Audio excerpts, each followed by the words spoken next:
I feel like I got to start calling myself Riyadh Radio Raheem. That's how frequently I've been here as of late. And really over the last 6 years, back and forth throughout Riyadh season and now even in the summer months, which I thought was going to be more than I could handle, honestly. Like everybody was scaring me about how hot it got here, but really it's hotter in Texas. I'm actually getting a little bit of reprieve, according to the temperatures, on my app. But this was manageable. This was actually kind of pleasant. Well, first of all, I say get rid of radio, call it Riyadh Raheem. That should be your new name. Well, now we got to start, making some deals. I got to see some paperwork. I'm going to need a decadent kind of palatial estate, not unlike this beautiful surrounding we're in now. Second, Raheem, this is just the appetizers to the summer, so don't push your luck.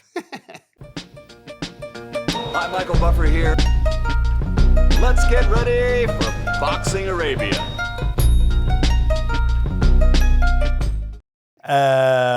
Okay, so let's talk about this. Since we're talking about Riyadh, let's talk about Riyadh season since October till now, how crazy it's been.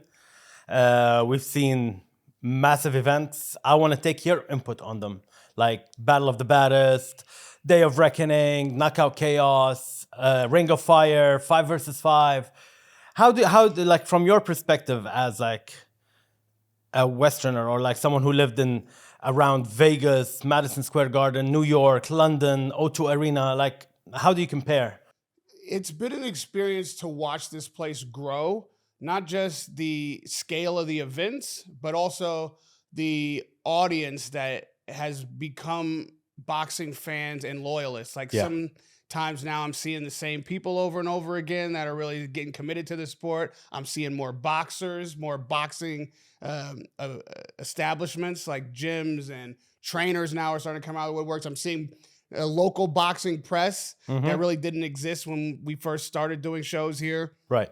The scale of the event, I think, is really arcing, not just over the last 6 years almost, but every Riyadh season, even inside the season, gets a little bit more impressive. It gets more expansive. We're seeing how the promotion has broadened, how the aesthetics of the production have gone through the roof. Like this is Super Bowl level type of graphics and promotions, and the commercial design is crazy. Like nothing boxing's seen anywhere before. So certainly Riyadh has put its mark on the sport and its own style. If you see something about a particular promotion or event, if it's Riyadh season, because it has a very identifiable style, a very,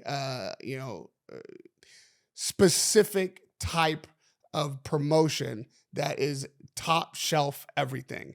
And so that, for someone who lives inside the sport, is always a pleasure.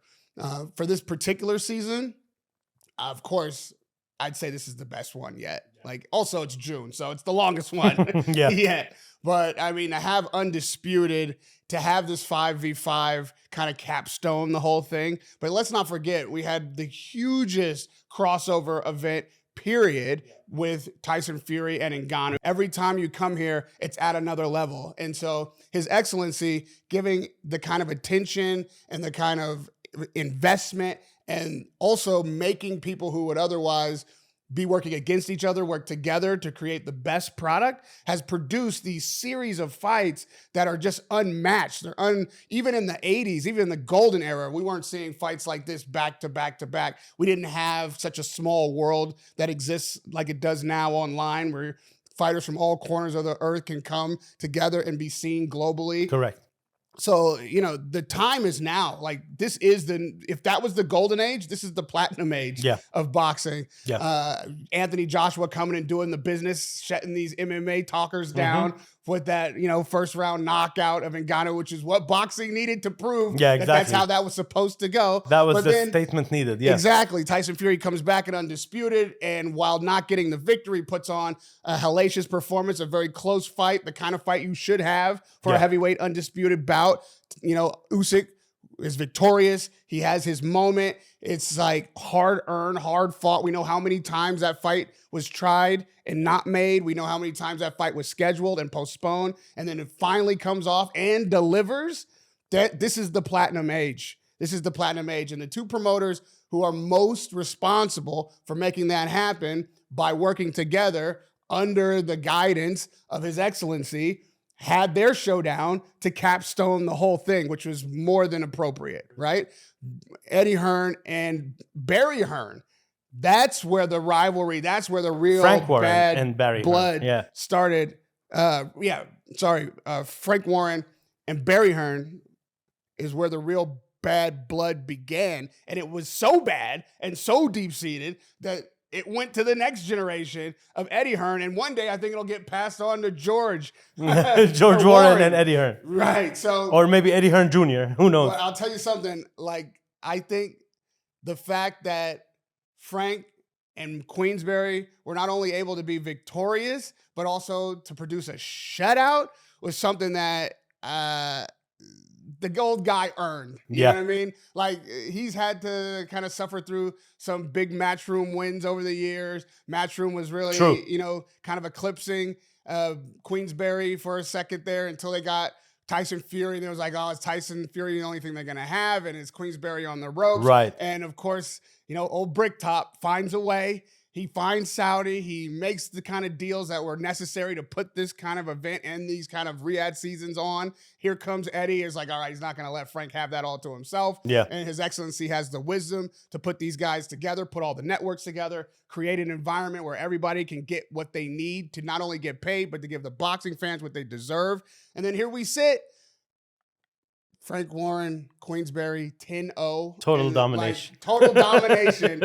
And, Eddie Hearn is a good sport about it, but I really think that I'm happy for Frank Warren because it really is kind of like full circle. Yeah. We know it's all kind of in good fun now. That kind of deep-seated hatred that they seem to have for each other has a bit dissipated. They've got some levity about it. And so really, it's a feel-good time to be leaving Riyadh. It felt like we did something here that was important, that was harmonious, that the boxing world will appreciate for many, many decades to come. And we were all a part of it. That's special, man. You can never take that from us. And it is historical because if you think of 5 versus 5, it was the first time we see two teams competing in this one-man sport.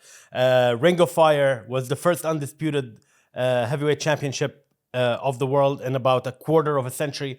We're talking about history in like its fullest. Raheem, since we're talking about like elevating the sport, I want you to discuss with us the technology behind Deep Strike, which is, I've talked about it before in our podcast to the followers in the Arab world about how this technology will change the game. Also, it's a game-changing technology. It will help the sport in an enormous manner. So if you could take us through, how did you think of that?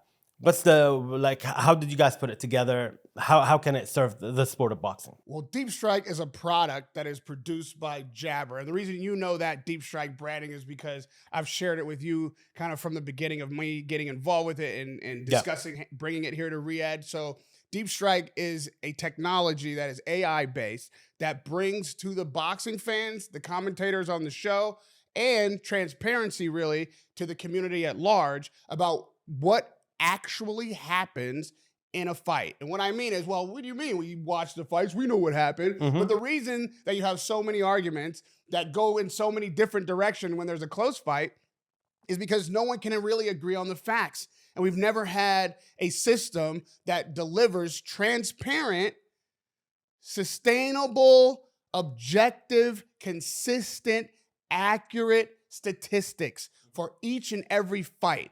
Each and every punch is logged. All of the metrics that are important to the sport of boxing are cataloged and delivered in real time through Jabber. And so this is not something that I thought of. It's something that I thought was necessary for the sport. And I found a collection of engineers who had already had like minds, who had already begun the process of AI, learning and creating a system that would eventually be what this is now. So I teamed up with Jabber, and that's exactly what we found in Jabber. Like, they have already begun technologies even beyond what you've seen, and what you've seen is tremendous. We debuted on Undisputed, the heavyweight undisputed championship of the world, first time in 25 years, the most important fight we've seen this century. In a quarter century's time. We put the most important element in the game together for that debut. That, to me, was the absolute mandatory debut for Jabber. Yeah. It was the right fight, and it ended up being in the right place, Riyadh, with the right people. Riyadh season, Queensberry, Matchroom was on the card. We had a real hub of all that is important and serious in boxing at one place at one time at the highest level. And we brought something to the game that was necessary for a night like that. The new age. We had to move with the times. And right now we are in a technological age. Boxing has been stuck in this kind of arcane system for far, far, far too long, but we did the best we could do with what we had at the time. Yeah. But we have better now, and we have to utilize it. So what we were able to do is create stats, not just for the undisputed fight, but the entire card. We saw every metric from every fight and every fighter throughout the entire undisputed card. And then, of course, the final fight going to decision, a split decision nonetheless. Yeah. People can argue about what the card should have been. If the fighters disagree, which they did, on who should have won, Fury believes he won that fight. Usyk firmly believes he won that fight, and the judges agreed at least 2 out of 3. Yeah. And now what happens? The fans and the promoters and the commentators and everyone in the boxing community has to have this discussion. Well, what do you think? Did the judges get it right? Jabber's not here to judge fights. It's here to give you all the information you need to judge fights for yourself. Beautiful. Right? So we can look at exactly what happened, and the criteria to judge around is still subjective, right? Yeah. You have your criteria, I have mine. I believe there's kind of a broad structure for all of us who are in the boxing community and understand the sport, some kind of things that are standard about how you judge around, but there's also a lot of things that are subjective and change from person to person. So if you look at an agreed upon set of facts, statistics that we can both say these are accurate, now you have to make your case based on your criteria, and I'll make mine based on my criteria. But what is no longer in dispute are the facts. Yeah. So now we have an elevated discussion. Now we have a transparent discussion. Now the judges really have to justify their not just scorecard, but criteria for creating that scorecard, looking at the facts in front of them. And the only hindrance to that is at the moment, they don't have those statistics in real time, but the commentators do, the audience does. Hopefully one day, at least the judges will have that to reference should they want to use that as part of the system by which they determine how rounds are scored. But right now, they're looking at it each from one side of the ring. They're eyeballing it. There's no replay. There's no statistics. They've got to fill those cards out inside the minute between rounds. They've got to stay alert. They've got to not sneeze, not look away, not daydream, not miss something. And I think that's impossible. That's just human error. I'm not talking about anybody doing anything nefarious. I'm just saying what the human eye and mind is able to do is not anything close in comparison to what an AI system can do watching 4 quad split cameras at the same time, 360 degrees, the entire fight. Jabber doesn't get tired. Jabber doesn't have a prejudice. Jabber can't hear the crowd. Jabber doesn't have a favorite. Jabber's not from one of the countries. Jabber is looking at the fight 360 degrees, 4 different angles, all at the same time, and the system can be checked. You can go back and look at every single punch that's logged and make sure it's correct. Yeah. So how can a human do that in real time? You can't. It's not possible. Like, I remember, Raheem, whenever there's a controversial fight or like a close fight, the first thing people start to distribute on social media is the scorecard, the official scorecard. And then the second thing that they share is the CompuBox numbers. Now, people don't understand that CompuBox is called CompuBox, which makes you assume that it's a computer that's counting the punches, but it's actually not a computer. It's actually actual human beings sitting down, and they are like counting those punches. And of course, it depends on where they are sitting or from which camera they are counting these punches. So that refers to what you're saying, that like the AI technology takes all this data and monitors everything 360, which makes it error-free maybe. And of course, AI is evolving every day. And I remember when you showed me the first time you showed me the technology was, I think, the Joseph Parker and Jay Lee Jang fight. I was blown away that such thing exists. And as you said, like the criterias are very different. We have the effective aggression, we have the ring generalship, it's not only counting punches. Right. So basically Deep Strike calculates all of that, right? Like all the criterias. Right. The Zhang fight was very interesting because Zhang obviously was landing high and max impact And dropped shots, Joseph twice as well. and dropped him twice.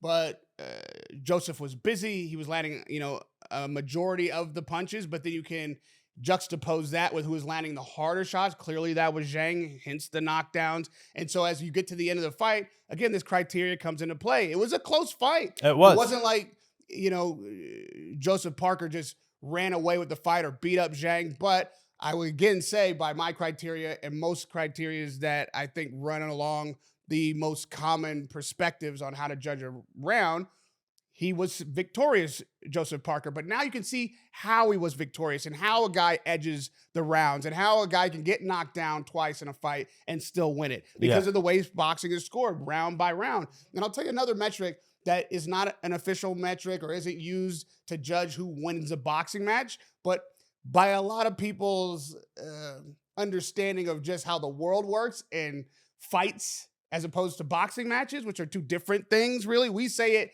interchangeably. But if you were to make the distinction between a fight, which is something that is unregulated, which is something that doesn't necessarily happen inside the squared circle, which doesn't necessarily even have to have gloves, but it's a good scrap.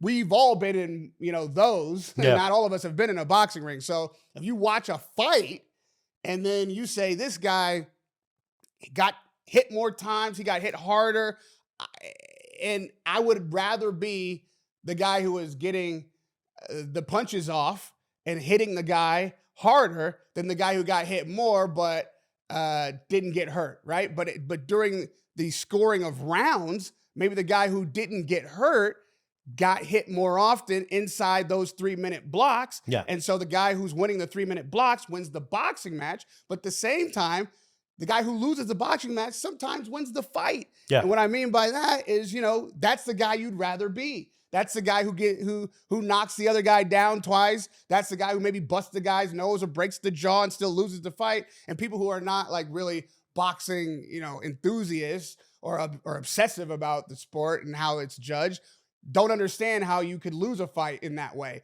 So with the statistics, you can look at an overall accumulative metric, which is not how boxing is scored, but it is how fights are looked at often. Yeah. And so being able to look at both often gives some solace to the people who are like, man, this guy won the fight. And I can say, yeah, you know what?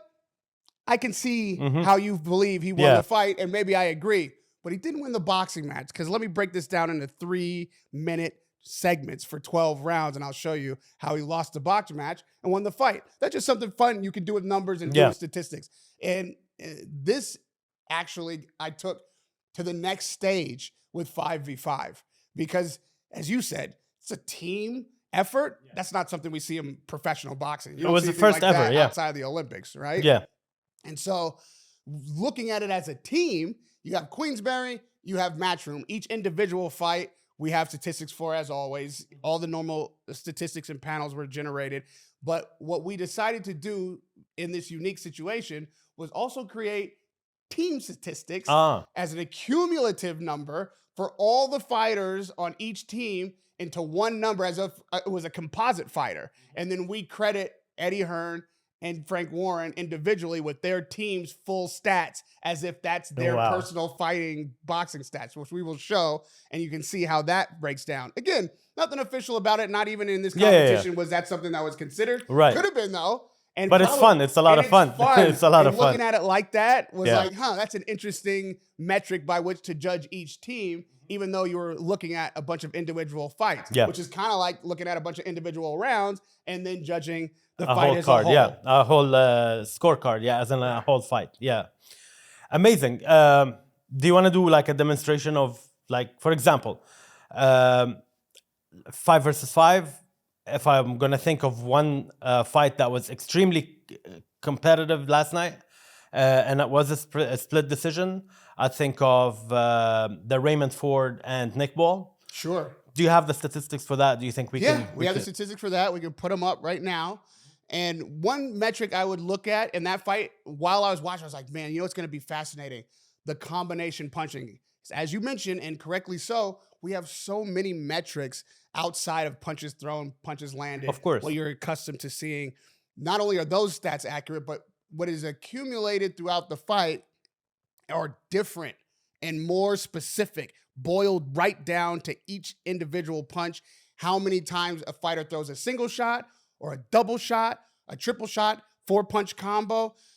This is something that I thought was the story of that fight. Both of these fighters were throwing combination punches. There was a lot of exchanges, and that is where the clicker system, even the human eye of the judges, just simply can't be accurate. If I'm honest, like it will fail you because there's two guys throwing 3, 4, sometimes 5-punch combinations at each other at the same time, counter punching in the mix. And what are you sitting here doing? Trying to watch both fighters and see what lands and what's blocked? It's almost impossible. Yeah. And as a judge, you're just looking at the overall thing, being like, I guess he got the best of it. But you don't really know. And with Jabber, you do, right? So the amount of combination punches Ball was throwing was really, I believe, the story of the fight. And then also, Ray Ford was landing the hardest shots. Punches, yeah. And, even though he wasn't throwing as many combination punches, he was making the fight very competitive because the shots he was landing were harder. They were high impact, some max impact. And then there's also the matter of aggression. The aggression metric is who's throwing the first punch when the fighters engage. Who's throwing combinations when they're in the pocket? Yeah. Who throws the last punch so that the other fighter disengages? When you throw the last punch, then you're the one being aggressive. If the other fighter disengages, they lose a pressure point by stepping back, and they lose some of the metric on aggression by not being the last guy throwing a punch. Right. A person on the ropes is going to fail the pressure metric, and the guy putting him on the ropes or putting him in the corner is going to fail the pressure metric. But if they're not throwing when they have you in the corner, and the guy's fighting out of the corner, fighting off his back foot, he's going to get aggression points. So you can fight off your back foot. You can fight in the corner and not be penalized, which is one of the things I think that some boxing fans and judges may unfairly score against a fighter who is fighting, backing up, fighting off the back foot, but not giving them credit for being more aggressive, even though they are off the back foot. That's a Tyson Fury thing. That's a very much a Floyd Mayweather thing. Of course. And the greatest fighters of all time that are defensive fighters that are able to really, because that's such a difficult thing to do in boxing. Pernell Whitaker. Yeah. A lot of times, like a Pernell Whitaker has lost fights that I believe he won and is penalized for that exact style. And at the very minimum, Jabber can now show that is not only something you shouldn't be penalized for, but there's a way to calculate all the aspects of it so that it's fair. You get credit for what you're doing and you don't get credit for what you're not doing. Pressure is something that should be, I think, rewarded if you're coming forward, if you're pressing the action. But if you're just coming forward and not pressing the engagement, not starting the punching, not continuing to punch, well, then the other guy should be getting credit for that. Yeah. And so that's something that we can see. And I think that again, because it was such a back and forth, and both these, a hellacious number of punches were thrown, even for the lighter weights. And the lighter weight fighters throw, more punches than the big guys, typically. But these guys really overachieved in punch stat numbers because they were just combination punching the whole time. Yeah, I remember last night on the feed, round 10 was it, I think, or 11, the stat had Nick Ball throwing 735 punches. And of course. But the volume of number is of punches is insane. And so imagine that many punches thrown, you're eyeballing it. You're seeing both guys at that level of activity. Again, 3, 4, 5 punch combinations all at once. You need this kind of statistic to know what happened in the inside of that exchange and what was consistently happening. You can see the flow chart per round of the activity on all these different metrics in one panel. So you can watch the flow of the fight literally and see, okay, blue's on top here, red's on top there. Oh, I see blue taking a dip towards the middle of the fight and red spiking. And okay, so in the beginning of the fight, blue was on top by these metrics, and then we saw a dip and we saw a spike from red, and then okay, red is sustaining till the end. Okay, now I can see how red wins the fight, even though maybe early on you remember, man, I thought blue was going to take this one, or vice versa. You can watch how the roller coaster of emotions can take you down a incorrect path on your scorecard if you're not looking back at the metrics that are accurate. What's so crazy about this whole technology, Raheem, and I want to remind the people watching, is that it's live. It's actually it's in live. real time. It's happening. It's not right that we're while taking the fight's fight happening. and giving it to AI to analyze it later. No, it's happening on the spot. And I remember one of the things that you've told me earlier, that even if the broadcasters choose to put this technology live for people to watch it, they can actually watch it from home, what is landing, what is not, etc., like live on your feed. It's like when a football or soccer team scores a goal and it goes, yeah. It's the first scoreboard of boxing. Amazing. You're able to follow along with the action and see in real time what's happening in the ring. It's like basketball in America or football around the world. There is nothing that replaces accurate scoring once you have it. Can you imagine watching a basketball game in America or a football match, and then at the end of the match, instead of counting the goals or counting the baskets, 3 judges get together and go and decide who played harder?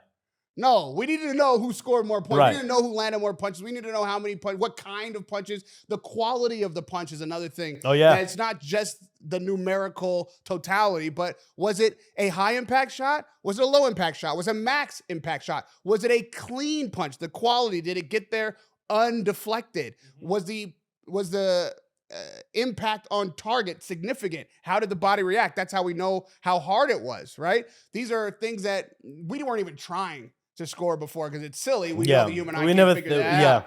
Amazing. So, inside the numbers you're accustomed to are more numbers you're not accustomed to, but once you have them, you realize just how vital they are in understanding the actual action that you're watching in the ring.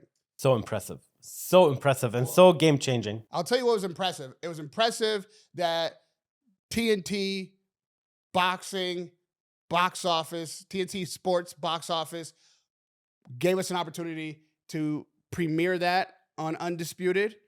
It was impressive that Riyadh season had an undisputed fight, and by the time they saw it on the Undisputed fight, by the time 5v5 came around, they were willing to bring us on board with Riyadh season branding and repost. They even reposted from Undisputed before we even had a conversation with them because they're so forward thinking. They're so ready to put in front of the fans the kind of experience the fans deserve and have transparency in the sport, be a clean and reliably consistent, objective sport with the highest level of technology available. And Riyadh season did not wait 3 years or try to corrupt the system or try to take control of the whole thing before putting it in front of the fans. No, what they did was they saw something that was valuable to the fans. They saw something that was needed in the sport. And in a week's time, from 1 week to the next, they got on board and did what they could to support it.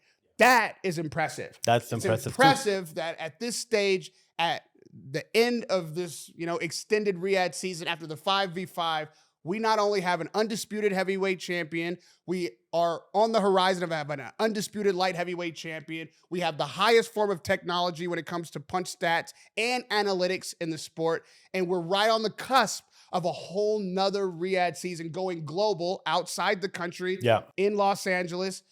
Again, bringing the fights to the fans when they are supposed to happen with the highest level of promotion, the highest level of production, the highest level of all these type of graphics and commercial entities like Super Bowl level ads. The promoters, not now just Frank Warren and Eddie Hearn, but now we've got PBC and we've got Golden Boy, and we got Top Rank in the States working together on a single card, bringing their fighters to the match so that all the matchups that we want can happen. And when we get a card like that, again, do you think that we shouldn't have accurate stats, that we shouldn't have the metrics to give these fighters the credit for what they've done and to have something objective to look at when those scorecards are read out to say, hey, man, this guy got what he deserved, or I don't know that this guy did get what he deserves, and let's look at what the facts are and judge that against what the judges say.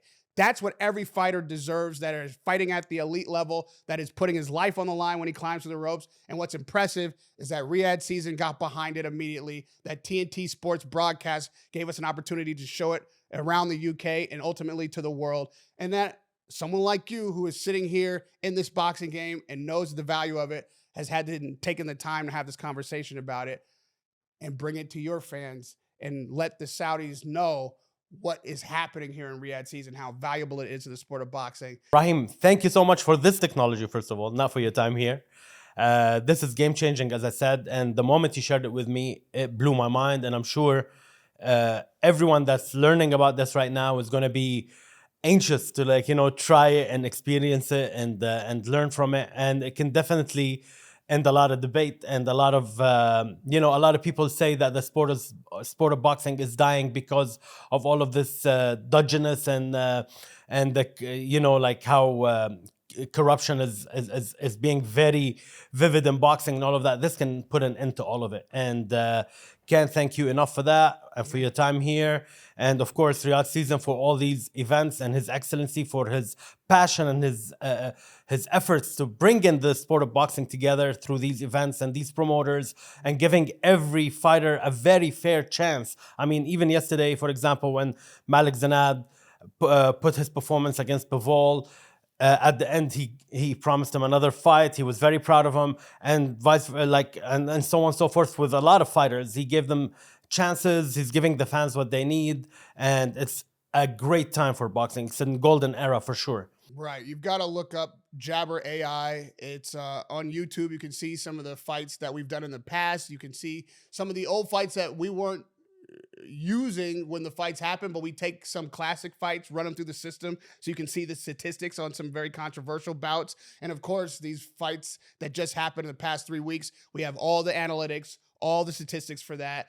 There's just so much to learn just about what technology is able to bring to the sport. Jabber.ai has it on all social media platforms. We've got a website that you can visit. Again, we will be, inshallah, on Riyadh season moving forward. We're so happy and grateful to the fans, to the boxing community, to all the promoters, to the networks, TNT Sports Broadcast specifically, His Excellency as an individual and a real visionary for the sport that has, again, supported us in these 2 fights here to put these things in front of the fans. And now we are going to continue to work to continue to elevate, bring you different and interesting statistics, work the technology in unique and innovative ways coming forward. You haven't seen even nearly everything. Wow. We've only just begun showing you what's possible so that you can start to get acclimated to understanding how it works, get comfortable with it, and then we go deeper. There is so much more to be done, and we can't wait to do it. Wonderful. For the followers and the watchers, we're going to put all the links for the website and the YouTube channel and everything in the bio or in the description of the video. Thank you so much for watching, and we'll see you soon. Radio Raheem here. Radio with Boxing Raheem. Arabia. My man.